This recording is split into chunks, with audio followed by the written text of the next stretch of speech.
Всех приветствую, дорогие зрители и подписчики. World of Online снова с вами. Снова вещаем из нового демо. Продолжаем тему жизни в нулях в регионе Провиденс. Сегодня мы будем бабахать. Сегодня у нас будут взрывы, вспышки, экшен. И, в общем-то, я покажу вам много чего интересного. Значит, с чего мы начнем? Мы начнем с того, какие аномальки конкретно я фармлю здесь, сколько прибыли мне это дает. Значит, начнем с цифр, с денег. Где-то за час активного фарма можно нафармить порядка 100-120 миллионов, не считая лута. Это только баунти. Вот, много это или мало, решайте сами, мне хватает. Окей, идем дальше. Чем вообще здесь фармят? Регион Провиденс, надо это знать, здесь правит Санша. Основная часть неписи, пиратов — это Санша. В редких случаях бывают дроны, вот конкретно в этой системе, где я живу, они практически не встречаются. Итак, на чем мы будем фармить? Наверняка вы уже заметили, что здесь какой-то кораблик показан, это Rattlesnake. Вот. Корабль отличный для новых пилотов, корабль отличный для бывалых пилотов, у него отличные характеристики защиты, у него очень мощная атака. Давайте немножечко о нем подробнее. Значит, что он из себя представляет? Естественно, это щитовой, ракетный и дроновый корабль. Собственно, самое главное, что нам о нем нужно знать, то, что он там боевой, особо роль не играет. Вот. Что нам дают его бонусы? За уровень навыка прокачки големских бэтлшипов по 10% на урон термических и кинетических ракет. И за прокачку калдарских бэтлшипов нам дается по 4% резиста на нашу защиту щитом. Как это выглядит на практике? Вот так это выглядит на практике. У меня в четверочку вкачаны калдарские корабли, у меня в четверочку вкачаны големские корабли. Вот такие характеристики я имею. Плюс, смотрите, вот еще к дронам, сентрям и к хэвикам. У него очень неплохой прирост ДПС. Вот. Соответственно, суммарный ДПС у нас будет 1300 с небольшим. Давайте немножечко офигеть, чем мы будем воевать. Во-первых, поскольку Rattlesnake все-таки дроновый корабль, мы будем воевать сентрями. На всякий случай у меня лежат всегда акалиты, если вдруг меня там окружит какая-нибудь непись. Или иногда залетают, знаете ли, хот-дроперы, их тоже можно отстреливать акалитами. Если прилетает какая-нибудь мега мелочь, какой-нибудь сеттер, безумно трудно попасть по нему вот такой ракетой, потому что радиус взрыва у ракеты огромный, сеттер маленький, практически не получит урона. Плюс он еще и шустрый, он вращается вокруг тебя. Вот с этой целью используются разные мелкие дроны, чтобы их убивать. Кто-то использует средних дронов, а кто-то пытается их как-то по-другому отваливать. Тут уж у кого-то что хватает фантазии. Мне отбиться удавалось когда-то не удавалось, всякое бывало. Ладно, вернемся. Основное, чем мы будем наносить наш урон, это дроны-кураторы Т2. Беспроблемно можно также сражаться и Т1, можно фракционных использовать, это уж на что у вас скиллов хватит. Если у вас хватает скиллов на Т2, используйте Т2.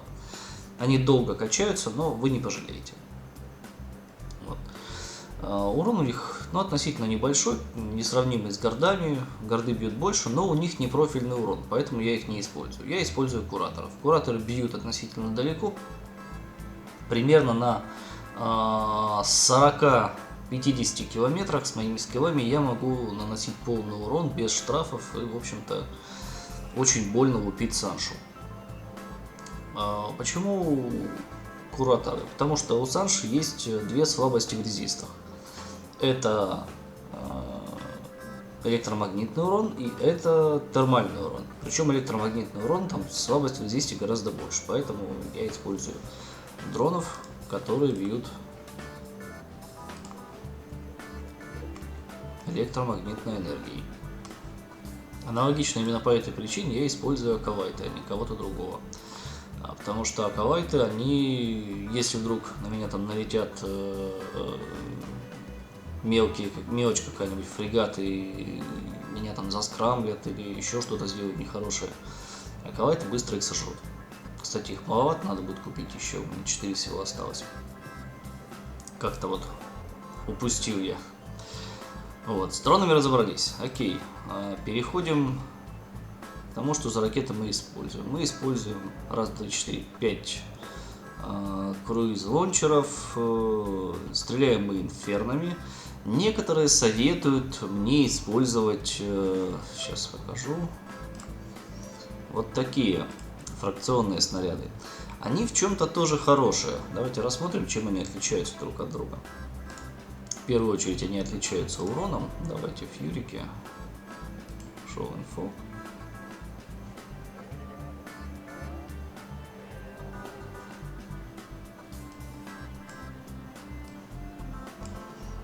И вот эти show info.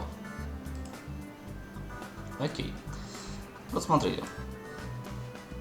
Так. Радиус взрыва 330. Радиус взрыва 568. Очевидно, да, что вот эти фракционки будут бить точнее. Просто без вариантов, да, потому что будет проходить по более мелким целям, более полный урон. Так, время полета. Но это нам не очень интересно, потому что бой мы будем вести на относительно близкой дистанции. Даже фьюрики бьют меня на 96 километров. Так далеко у меня захват прицела всего на 90 километров. Так что все, что свыше 120, мне не интересно, я не использую снайперский фит сейчас. Итак, идем дальше. А вы смотрите сами, если вам удобнее снайперами играть, то однозначно вам гораздо удобнее использовать вот такие ракеты. Идем дальше. Скорость, ну все это не очень интересно нам. Скорость взрыва. На что влияет скорость взрыва? Скорость взрыва влияет, когда вы бьете по движущейся цели. На БШ это не сильно влияет, потому что они медленные.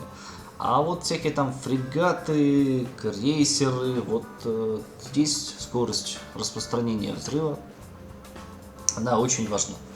Чем она больше, тем больше вероятность, что пройдет полный урон по вашей цели. Понятно, да? Окей, пошли дальше. Урон 525, фьюрики 431. Как это выглядит все на практике? На практике это выглядит, что максимальный урон, который мне удалось выжать из фракционных ракет, составлял где-то со всеми резистами Санши где-то 2600-2700 за одно попадание. Тогда как вот эти ракеты у меня бьют от 2700 до 3200 за попадание именно вот по щитам, по броне, то есть там, где есть резисты у Санши. Корпус я не считаю, по корпусу проходит практически полный урон. Прежде чем определить, какой фит вы будете использовать, решите для себя такую вещь. Против кого вы воюете, на какой дистанции вы будете от него находиться, где он эффективен. Вблизи, вдали и так далее. Потому что разные аномалии, разная непись. Если мы говорим конкретно про Providence, то мы говорим о Санше. Значит, нам надо защищаться от электромагнитного излучения и от термических атак. Вот. Давайте начнем с чего? Начнем с того, что из корабля нельзя выколупать. С моих ригов. Почему я поставил именно такие риги? Rattlesnake сам по себе, у него очень-очень большой щит. Просто по умолчанию большой. Не воспользоваться этим, ну, я посчитал для себя глупостью.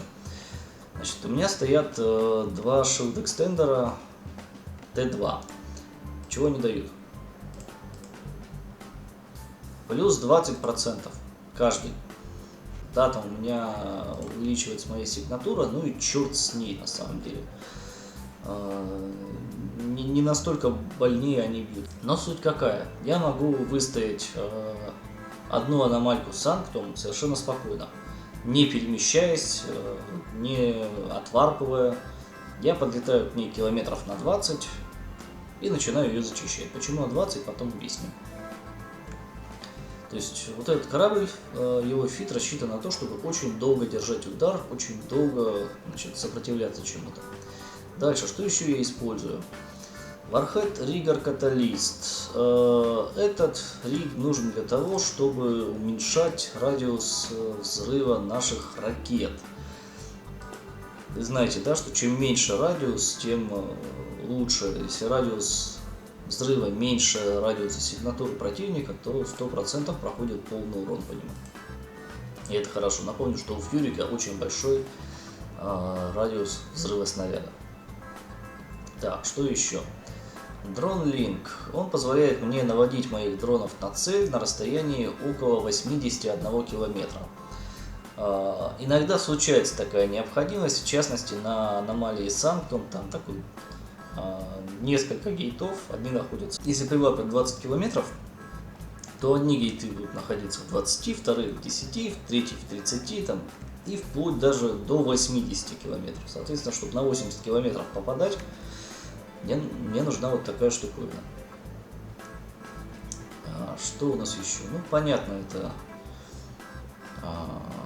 улучшатели для ДПС. Вот. Если кому-то интересно, есть ли разница между вот такими и фракционными, давайте я вам ее покажу.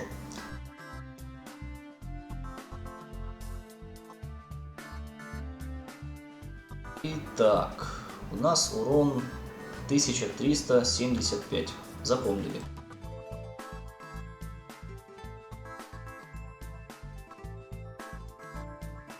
Почти на 100 ДПС больше.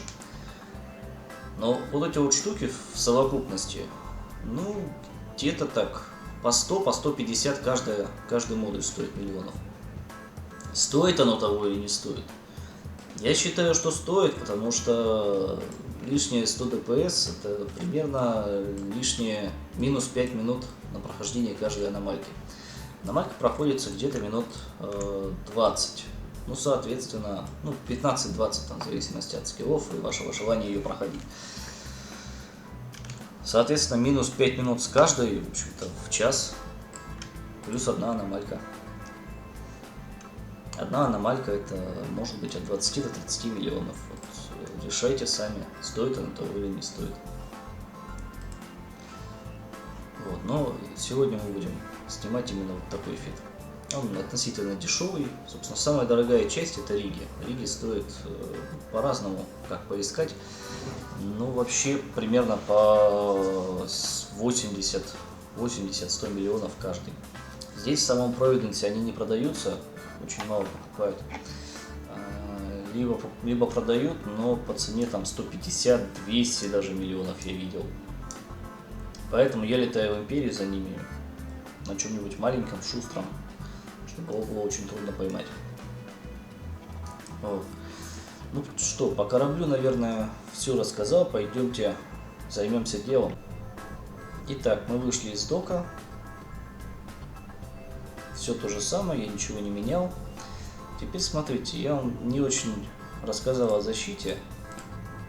Посмотрите, насколько увеличилась моя защита при включенных вот этих модулях.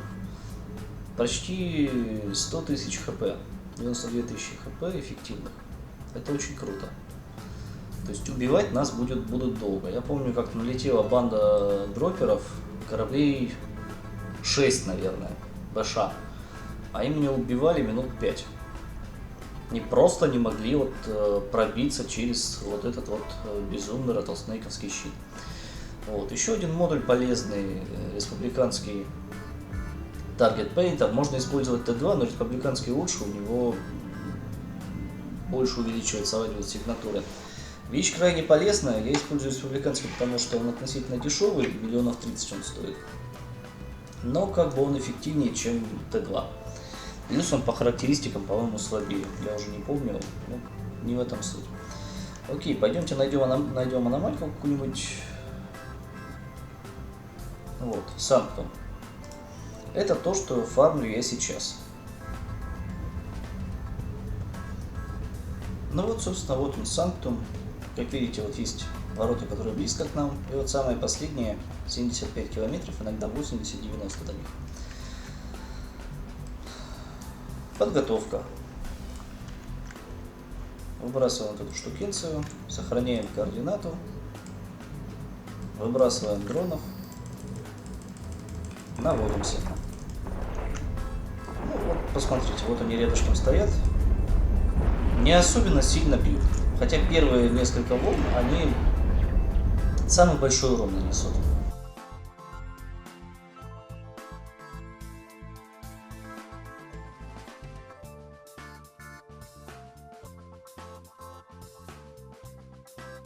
Вообще я глупостью занимаюсь, огонь лучше сфокусировать, потому что когда огонь разбросан, получается так, что вы медленнее убиваете непись.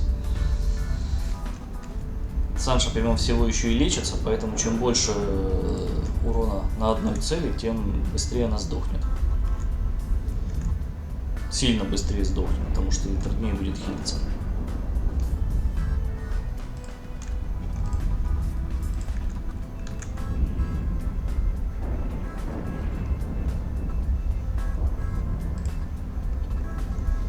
Вот, цифры урона вы видите, вот эти вот мои бонусы на уменьшение радиуса взрыва, вот эта вот раздувалка сигнатуры, видите, они хорошо влияют, потому что даже небольшие корабли крузер сайзе очень легко лопаются с помощью Fury ракет. Мне не нужно переключаться на фракционки.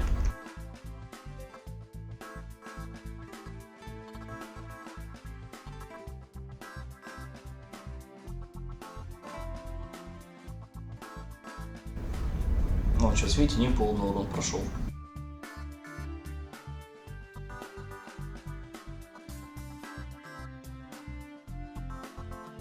Вообще кое-что я забыл. Сейчас вернемся и продолжим.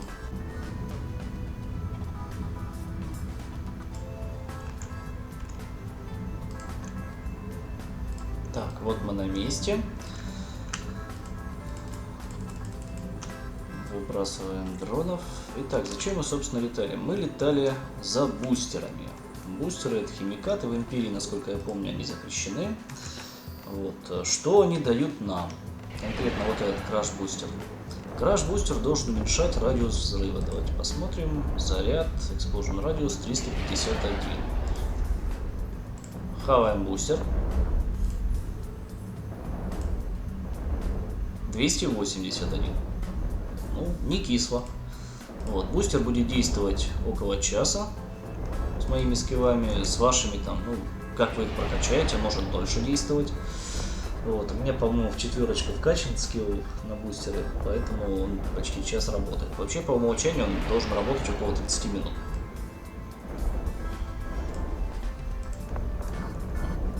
Повысится ли существенно урон? Ну вот смотрите, уже по 4000 я иногда попадаю. Но это опять же потому, что сейчас он начал задевать структуру этого Санши. Давайте на ком-нибудь целом испытаем.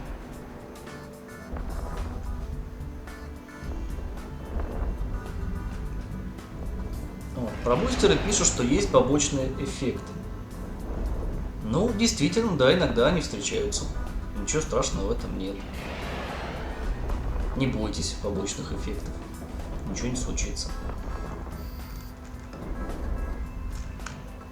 Главное, старайтесь их не возить в хайсеках, а то у вас попортится репутация с Империей, с той фракцией, где вы его провозите, и, в общем-то, вас могут наказать. Если у вас уже плохая репутация, ну, тогда вообще без разницы, и у вас нет желания, скажем так, ее повышать, то вообще пофиг. Возите где хотите, что хотите, сколько хотите. Некоторые игроки используют специальных персонажей, контрабандистов, которые занимаются вот всякой такой, у них со всеми плохие отношения, но вот они возят контрабанду.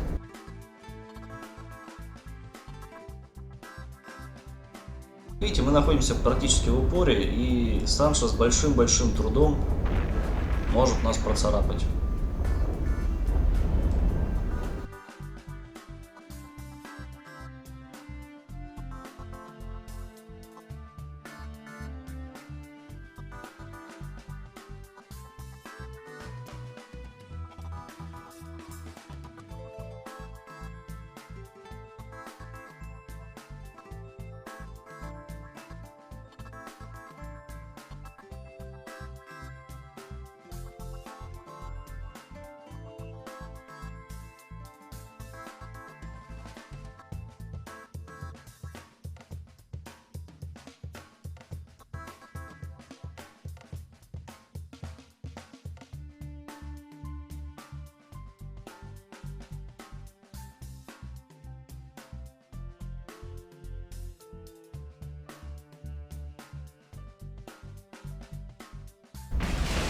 Вот.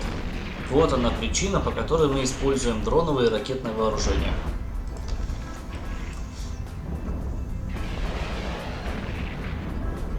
Это вот эти вот трактор-дизрапторы. Трекинг-дизрапторы, простите. Трекинг-дизраптор очень противная вещь, если вы используете турельное оружие. Потому что он будет мешать вам наводиться, ваше орудие будет постоянно мазать, и это ужасно. Соответственно, вы не сможете наносить полный урон, вы будете часто мазать, и вообще будет просто большая-большая проблема. Насколько это влияет на мародеров с их скиллами, там, по трекингу, с их бонусами, сказать очень трудно. Если честно, я не тестил. Хотя нет, было время, что тестил. У меня был Варгур, я стрелял ЕМПхами. И могу сказать, что у Rattlesnake урон оказался больше. Даже несмотря на то, что вот у мародера скорее другой бонус, его очень трудно убить. То есть с его активной танковкой продавить его очень-очень трудно. Но опять же, если прилетают дроперы-нейтрики, а ты стоишь и не можешь никуда отварпать, потому что у тебя модуль Бастион включен, ну, соответственно, ты попал. Потому что захотят продавить, продавят, никуда не денутся. Если у тебя нету закорповцев рядом, там, или еще кого-то, кто тебе прилетит на выручку, то все, прощай, мародер. Вот, напомню разницу, что мародеры корабли дорогие довольно. А вот Rattlesnake, сколько там, 400 000, что ли, он стоит. Ну а что, опять подвисло. В последнее время замечаю, что вот часто так открываешь рынок и все начинает виснуть. Я не знаю, это у всех так или только у меня. Так, вот смотрите, ценники. 300 там с небольшим миллионов. И сколько он продается на самом деле? 370, 360, вот нормальная его цена. Давайте посмотрим Варгуры. Ну, это опять же цена вот этого региона, но кто в империи живет, тот знает цену Варгуров. Так, простите, надо мелочь заучить. Вот, как видите, Rattlesnake настолько хорошо затанкован, что фармить можно практически АФК. Я вот занимаюсь кучей других дел, да, там что-то рассматриваю, изучаю, при этом, в общем-то, у меня низкий риск того, что меня убьют. Итак, Варгур. Ну, где-то под миллиард. Миллиард плюс-минус там 200 миллионов.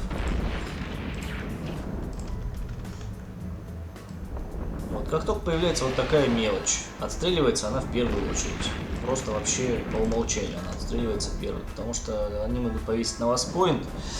Плохо это не тем, что вас убьет непись, плохо это тем, что если в этот момент в системе появится ход-дропер, и вы не сможете отварпать никуда, ну, соответственно, все, прощай, корабль. Я это говорю, что потому что проходил уже это все на собственном опыте и всякое было. Вот у этих троих убить вот такой Rattlesnake шансов вообще ноль, даже если он будет стрелять только дронами. Просто ноль. Вот. У сентриков есть один минус. Почему я выбираю ближнюю дистанцию? Потому что мне не то чтобы лень перемещать корабль, просто он очень долго это будет делать. Очень долго. Rattlesnake медленный корабль. Rattlesnake очень долго разворачивается. Это такие вот его недостатки. Даже если я поставлю на него там 100 меганьютонный какой-нибудь ускоритель, все равно это большую скорость мне не даст. Мне нужно будет некоторое время, чтобы подойти. Плюс у него большая инерция. Некоторое время нужно будет, чтобы он остановился полностью. И только потом я выброшу дронов для атаки. Зачем мне это надо? Я считаю, что я на этом буду терять времени больше, чем просто стоя на удобной для себя дистанции. Непись, которая, скажем, появляется вот здесь на 70 километрах, они все равно ко мне подойдут на 50, потому что на 50 у них их оптимальный урон. Не будут они стоять на 70. Соответственно, я очень быстро начну наносить по ним полный урон, плюс ракеты у меня будет, в общем-то, в рамках 90 километров никуда они не денутся. Так, по-моему, это все уже последняя волна.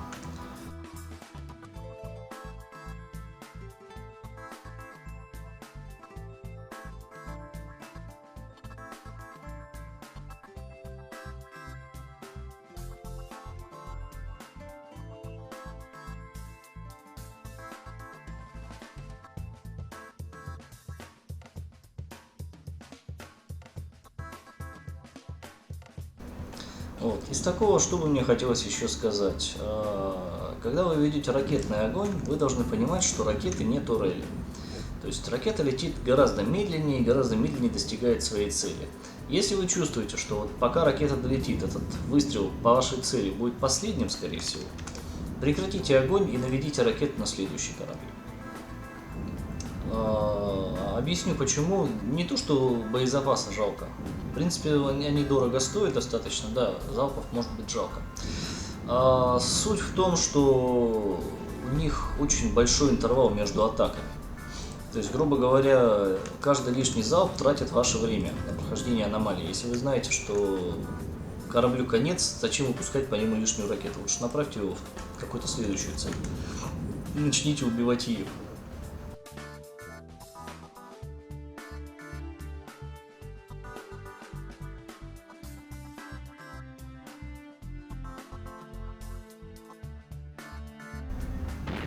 Еще, да, огонь не всегда фокусирует, потому что когда налетает разная мелочь, там фрик сайзы, крузер сайзы кораблей, я использую против них центриков. Они несколько более эффективны, чем ракеты, но ракеты тоже эффективны, но скорее в упоре. То есть, когда вот эта хреновина работает в свою полную силу.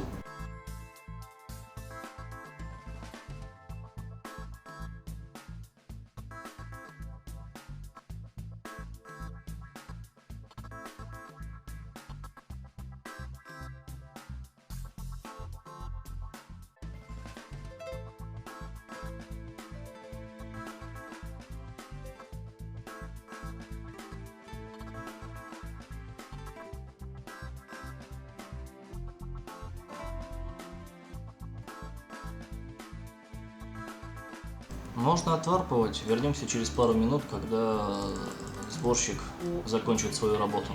Итак, прошло некоторое время, нам докапала уже последняя награда за головы, вот 22 прошлых миллиона, вот 8 оставшихся, нам все за ту же аномальку упало. Пока был перерыв в записи, я успел посчитать, сколько лута мы собрали. Насчет лута сразу скажу, лут бывает очень разный. Я не стал считать Mobile Tractor, потому что он и так мой. Вот, ориентировочная цена где-то 16 миллионов, значит, что из лута? Из 16 миллионов, так, Сальвага, примерно на 5 миллионов, ну и, соответственно, где-то на 11 остального лута. Большую часть этого лута я переработаю в минералы, и либо из них чего-нибудь построю, либо их продам к чертовой матери. Вот, по поводу того, есть ли смысл собирать лут, это решайте сами. Я считаю, что 2 минутки потратить на то, чтобы облететь все свои тракторы и собрать лут, получить в итоге где-то там 50-60 миллионов, это очень даже того стоит. Вот. Вы решайте сами, надо оно вам, не надо. Насчет того, чтобы салить или не салить, вот здесь уже другой вопрос. Здесь, наверное, скорее не салить, а может быть и салить. Ну, вам решать. Стоит ли вот эти вот 5 миллионов того времени, которое вы потеряете на засал, или нет? Решайте сами. Итого, что мы получили? Мы получили 16 миллионов лута, и мы получили 30 миллионов денег за аномальку. Итого примерно 45 миллионов за одну аномальку, минут там 15, может быть 20 мы ее проходили. Дальше делайте выводы сами. Следующее видео я тоже сделаю про боевку, будет другой корабль, другой фит, то, чем я тоже до сих пор пользуюсь, пользовался раньше, когда только прилетел сюда, до того, как я прокачал ротва. Все, спасибо за внимание, всего вам доброго, fly safe, заходите в прови. Да, еще важная вещь. Периодически пишут майнеры, спрашивают, как тут там копать, не копать. Честно скажу, ребята, я не знаю, копать или не копать. Я не копаю, ну, не знаю, просто не очень увлекает меня это занятие. Но здесь постоянно в системах летают объявления, что флот, бустеры, майним там, и так далее, и так далее. В принципе, если вы адекватный человек, если вы там не стреляете по своим, не хулиганите, не безобразничаете, вам здесь будут рады. По поводу там языкового барьера, здесь говорят и на русском языке, и на английском, и на французском. Вот. Ну, собственно, Google переводчик вам в помощь. Общий язык, я уверен, что вы найдете всегда. Адекватным людям здесь рады. Ну вот, в общем-то, все. Спасибо за внимание.